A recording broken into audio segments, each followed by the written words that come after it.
भारत को संतों की भूमि कहा जाता है और देश के महान संतों में शुमार गुरु रविदास को महान संत, दर्शन शास्त्री, कवि, समाज सुधारक और ईश्वर के अनुयायी के तौर पर जाना जाता है।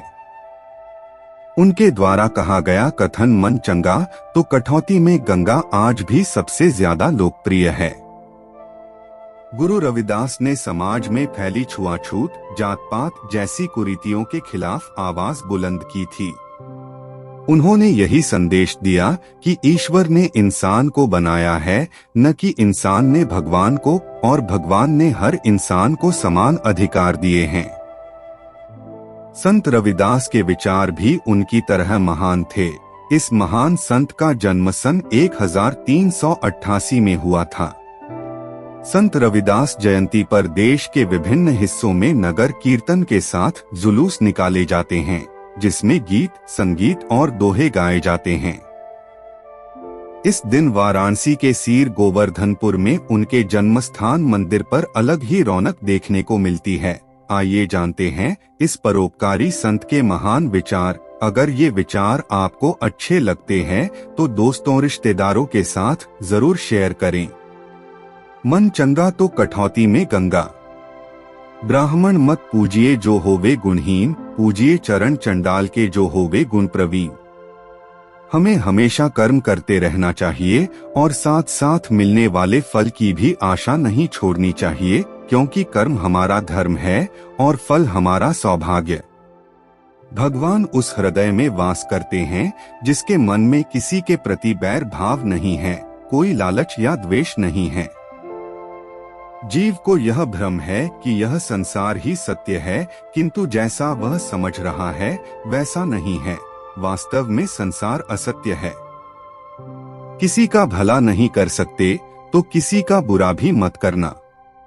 यदि आपका मन पवित्र है तो साक्षात ईश्वर आपके हृदय में निवास करते हैं। मोहमाया में फंसा जीव भटकता रहता है, जबकि इस माया को बनाने वाला ही मुक्तिदाता है। कभी भी अपने अंदर अभिमान को जन्म न दें।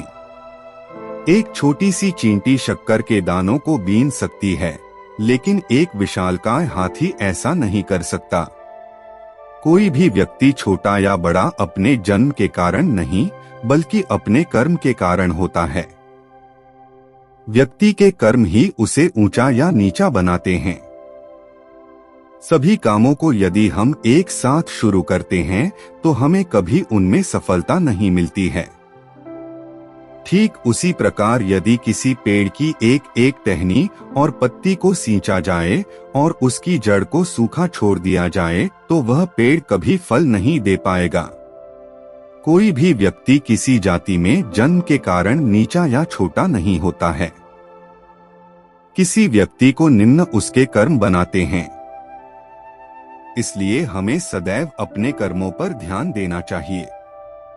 हमारे कर्म सदैव ऊंचे होने चाहिए। व्यक्ति के कर्म ही उसे ऊंचा या नीचा बनाते हैं। जिसका मन निर्मल होता है, भगवान उसी में वास करते हैं। जिस व्यक्ति के मन में कोई बैर भाव नहीं है, किसी प्रकार का लालच नहीं है, किसी से कोई द्वेष नहीं है, तो उसका मन भगवान का मंदिर, दीपक और धूप है। ऐसे पवित्र विचारों वाले मन में प्रभु सदैव निवास करते हैं। किसी की पूजा इसलिए नहीं करनी चाहिए क्योंकि वो किसी पूजनीय पद पर बैठा है। यदि उस व्यक्ति में योग्य गुण नहीं है तो उसकी पूजा नहीं करनी चाहिए। इसके विपरीत यदि कोई व्यक्ति ऊंचे पद पर नहीं बैठा है परंतु उसमें योग्य गुण हैं, तो ऐसे व्यक्ति को पूजना चाहिए।